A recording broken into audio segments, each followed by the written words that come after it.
Assalamualaikum warahmatullahi wabarakatuh. Perkenalkan, nama saya Muhammad Diaul Haq dengan NIM 2003 10 10 10 422. Saya akan menjelaskan perihal apakah yang dimaksud dengan hukum peralihan hak atas tanah. Peralihan hak atas tanah adalah berpindahnya hak atas tanah dari pemegang hak yang lama kepada pemegang hak yang baru, yang mana menurut ketentuan peraturan perundang-undangan yang berlaku terdapat dua cara peralihan hak atas tanah, yaitu beralih dan dialihkan. Yang mana beralih menunjukkan berpindahnya hak atas tanah tanpa ada perbuatan hukum yang dilakukan oleh pemiliknya, misalnya melalui pewarisan, sedangkan dialihkan menunjukkan pada berpindahnya hak atas tanah melalui perbuatan hukum yang dilakukan pemiliknya, misalnya melalui jual beli. Di Indonesia sendiri, peralihan hak atas tanah didasarkan pada peraturan pemerintah nomor 10 tahun 1961 tentang pendaftaran tanah atau PP nomor 10 tahun 1961, sebagaimana telah diubah dengan peraturan pemerintah nomor 24 tahun 1977 tentang pendaftaran tanah atau PP nomor 24 tahun 1997. Dalam hal ini pasal 37 ayat 1 PP nomor 24 tahun 1997 disebutkan bahwa pemindahan hak atas tanah dan hak milik atas satuan rumah susun melalui jual beli, tukar menukar, hibah, pemalsuan, pemasukan dalam perusahaan dan perbuatan hukum pemindahan hak lainnya, kecuali pemindahan hak melalui lelang hanya dapat didaftarkan jika dibuktikan dengan akta yang dibuat oleh PPAT yang berwenang menurut ketentuan peraturan perundang-undangan yang berlaku. Kemudian saya akan menjelaskan poin B, yang mana jelaskan bentuk peralihan hak atas tanah, yang mana bentuk-bentuk itu sendiri diantaranya peralihan hak atas tanah melalui pewarisan. Pewarisan adalah tindakan pemindahan hak milik atas benda dari seseorang yang telah meninggal dunia kepada orang lain yang ditunjukkannya dan atau ditunjuk pengadilan sebagai ahli waris.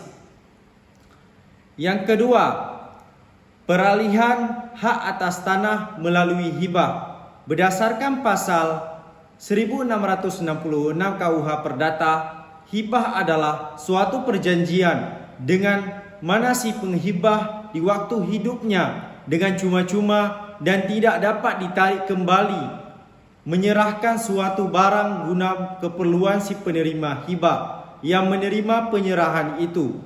Pada dasarnya, setiap orang dan atau badan hukum diperbolehkan untuk diberi atau menerima hibah, kecuali menerima hibah tersebut oleh undang-undang dianggap tidak cakap untuk melakukan perbuatan hukum.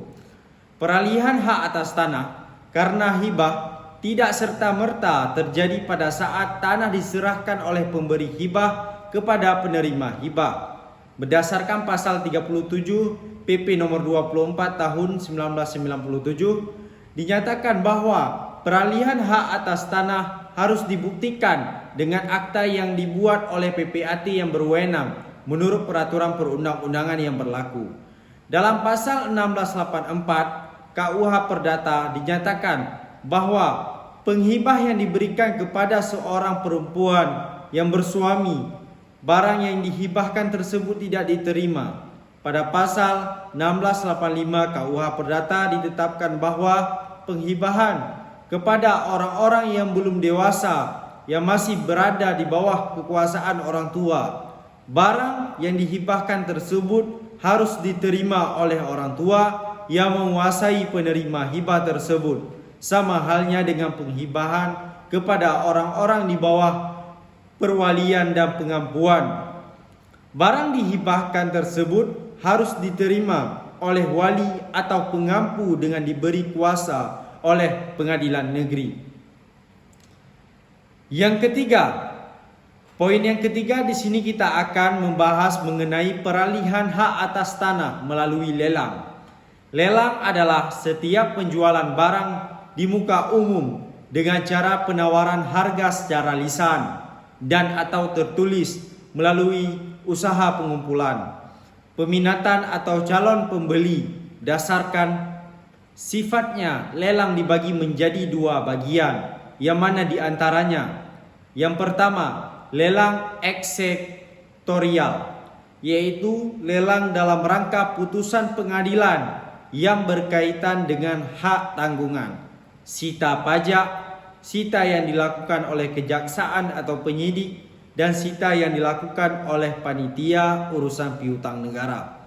Yang kedua, lelang non-eksteriorial, yaitu lelang terhadap barang yang dikuasai atau dimiliki oleh instansi pemerintah pusat maupun daerah, badan usaha milik negara atau BUMN, atau badan usaha milik daerah atau BUMD. Dan lelang terhadap hak atas tanah atau hak milik atas satuan rumah susun yang dimiliki atau dikuasai oleh perseorangan atau badan hukum. Yang keempat, peralihan hak atas tanah melalui jual beli.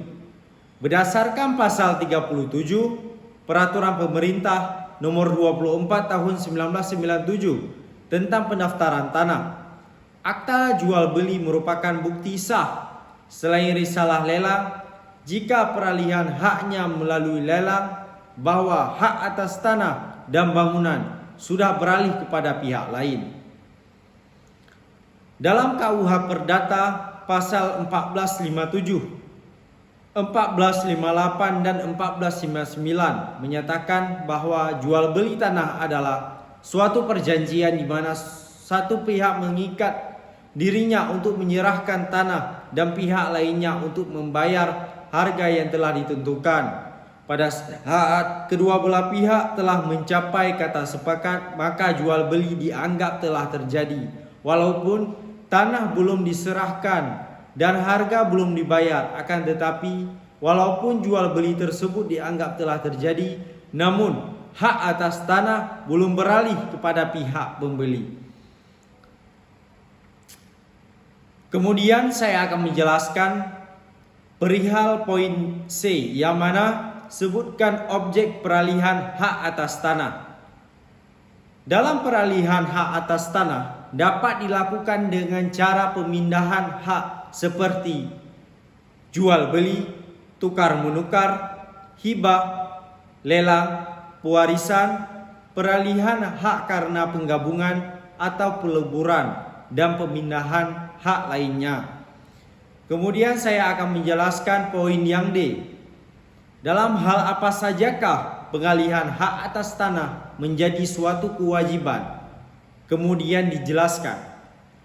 Dalam hal ini berlakunya PP nomor 24 tahun 1997, yang mana keterangan mengenai kewajiban mendaftarkan peralihan hak milik atas tanah karena pewarisan diatur dalam pasal 36 PP nomor 24 tahun 1997. Dinyatakan bahwa poin yang A, pemeliharaan data pendaftaran tanah dilakukan apabila terjadi perubahan pada data fisik atau data yuridis objek pendaftaran tanah yang telah terdaftar.